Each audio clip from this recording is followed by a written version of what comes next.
The Lord be adored. Forever. Good morning, sister. Good morning, Usabrad. Unsa ang inyong kumpletong pangalan ni brother? Siya si Rinaldo de Real. Ako Magdalena. Kano sa mo nagsugod sa Adorasyon Nocturna Pilipina? Sa akong nahinumduman, mga 1990s pa gito. Kinsa nag-imbita sa inyo? Ako mismo ang misulti sa iyaha nga.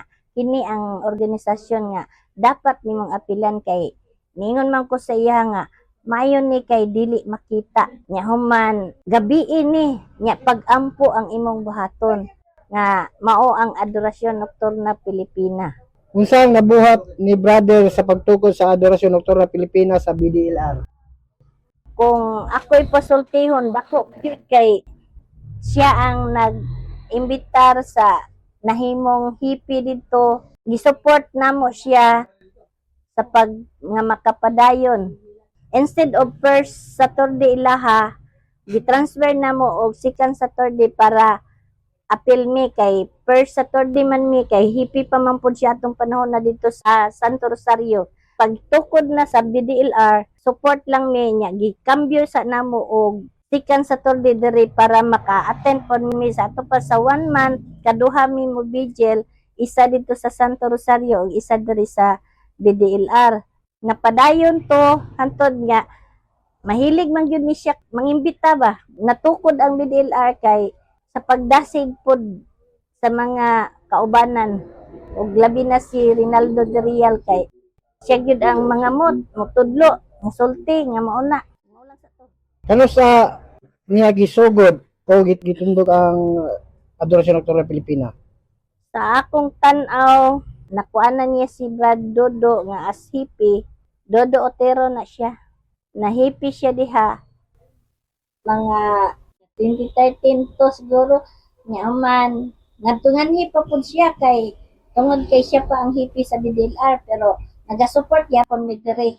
Kaya dili man maglisod si Brad Dodo kay ug unsay mga mamis ni Brad Dodo siya ang ma-remind. Giimbitar po sa pari nga moapil ang mga kinsay pwede giawhag ba ang katawhan. Taod ato nanay mga initiation nya atong nagmisa mi sa initiation niingon ang pari nga kadaghan sa tawhan diri sa atong lugar pero kamo ang ania karon diri. Kinsa ang pari niadtong mga panahon na? Ang pari atong panahon na si Father Johnny Utida. Kinsa mga kaubanan ni brother sa paglihok ani? Itabangan na mo, kaming duha mismo, mag-asawa o si kadto si Brad Leonardo Galon o kuyog na si Brad Cirilo Inobio kay taga diri man gina siya sa BDLR niya. Murag ni support po siya nga usa na siya sa membro. Unsa mga kalisod nga giagian ni brother Ray Derian?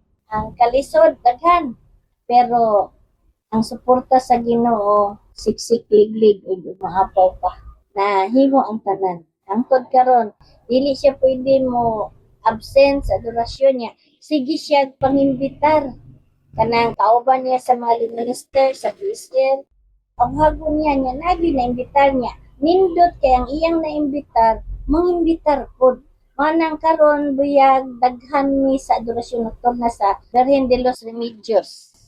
Unsa ang inyong mga na-eksperyensya sa Adorasyon Nocturna Pilipina? Katong bisyo na inyong na-experience nga mga kwento. Nagbagsak yun among panginabuhi pero kanunay nagdasig po namo nga padayon lang mo sagdi lang nang intobtan naay mo abot aron maka padayon pa mi nga diri sa BDLR pag transfer namo wala man kay kalisod kay pwede man mi mubaktas ra sagwa mi pamiliti pero ang Ginoo kanunay nagsuporta sa amoa sa mga panginhanglan bisan og pinakapobre nga mga pagkaon basta makaon lang tungod kay nausab gyud ang among kahimtang pero ang among pagpangalagad pagtuo ug pagpadayag sa among pagka-adorer sa Ginoo wala gyud namo giundang padayon gihapon katupong after pandemic na ako'y vision nga nakita pagsugod namo kay naulahi man ko ato, ako kapas. Nagkuan lang sila, nag holy hour, unya human nanguli. Natinga ko siya nga, nauli man ka. Siya nga, naghuli hour lang mi kay, gamay raman mi kabuok. Otong, wala lang ko. So, nangatulog na mi. Okay. Mga 9 naman dito, mga 10. Yan. Tulog na. Sa akong pagtulog, gipadamgo ko nga. Ito daw ko sa tubangan sa altar naglingkod. Mihayag ang altar, nag-floating ang dagway sa Ginoo nga. Hayag gid kayo siya as mula po sa akong tibuok lawas ang iyang kahayag. Man ko'y balatian atong panahon na pa. Murag ka nang nigaan akong lawas nga. Lapos lagi ang iyang kahayag. Lami kaayo paminaw niya. Hayag ing altar. May siya pag-ingon niya, day. Nanguli man sila nga naamang ko. Ako po, paglingi po na ko. Di na po na ko magukod kay panguli naman. Naa siya kanunay nagpaabot sa mga adorer. Kana nga time labi na sa first Saturday kay mao ginaamo ang schedule dire. Pag first Saturday na, murag yun may uhawon gani. Kanang madasig yun may nga. Bisag luyo sa among kapitos diri sa sulod sa panimalay. Pero dili mi pitos sa pagpangalagan. Ito jud mi walay paglangan-langan. Nya siya ganito mo atiman jud sa among uniform. Kay mga to na mi. Pag sulti na ko ato nga mao na pagka next month di pasayo siya.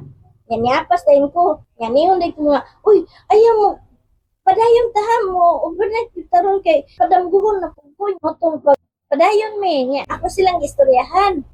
Ingon to mo kauban nga vision na sis vision ano siya pero walang ko nagbalik. Nakita na ko dito nga dili ingon nga walay bili ang pag-ador na mo sa Ginoo kun dili mas naay nahimo sa among kinabuhi ang pag-ador sa Ginoo tungod kay wala siya nagpasagad sa amoa bisan sa among pagtuo.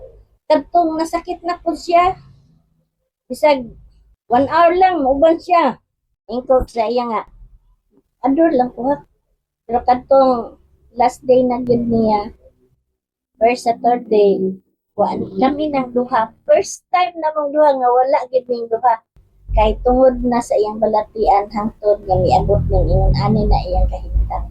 Daghang salamat, sister.